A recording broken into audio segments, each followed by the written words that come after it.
You know, the common stories, 1 + 1 = 2, we get it. But all stories are really, the real genuine stories are about 1 and 1 = 3. That's what I'm interested in.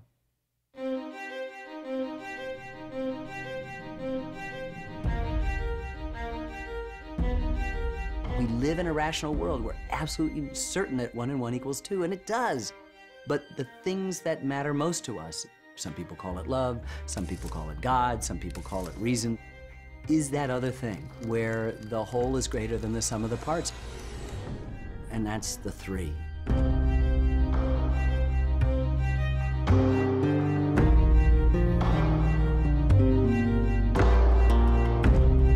Oh, great story. They're all everywhere. There are millions of them. Abraham Lincoln wins the Civil War, and then he decides he's got enough time to go to the theater. That's a good story. When Thomas Jefferson said, "We hold these truths to be self-evident, that all men are created equal," he owned 100 human beings and never saw the hypocrisy, never saw the contradiction, and more important, never saw fit in his lifetime to free any one of them. That's a good story. You know, the stories that I like to tell are always interesting because the good guys have really serious flaws and the villains are very compelling. My interest is always in complicating things.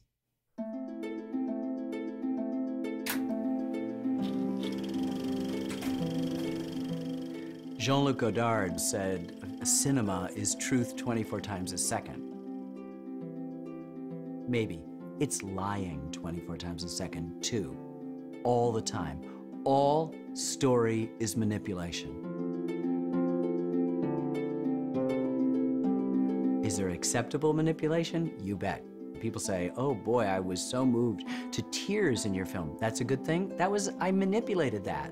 That's part of storytelling.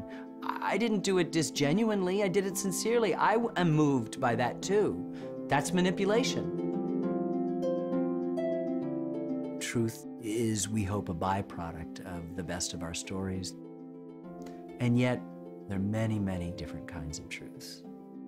And an emotional truth is something that you have to build.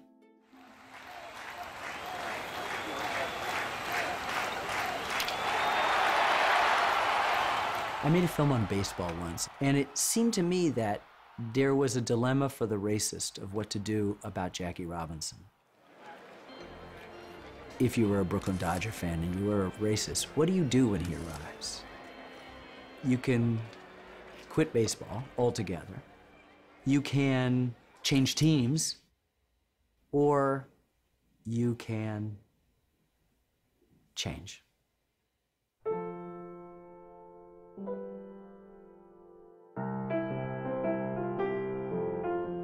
And I think that the kind of narrative that I subscribe trusts in the possibility that people could change.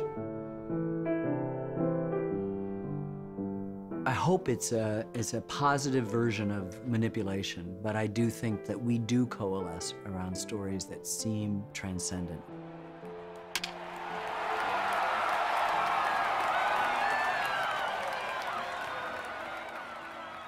I don't know why I tell stories about history. I mean, there's kind of classic dime store, Ken Burns, wolf at the door things. My mother had cancer all of my life. She died when I was 11. There wasn't a moment from when I was aware, 2.5, 3, that there was something dreadfully wrong in my life.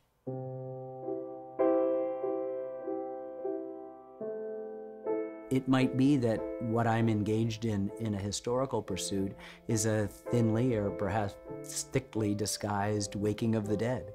That I try to make Abraham Lincoln and Jackie Robinson and Louis Armstrong come alive, and it may be very obvious and very close to home who I'm actually trying to wake up.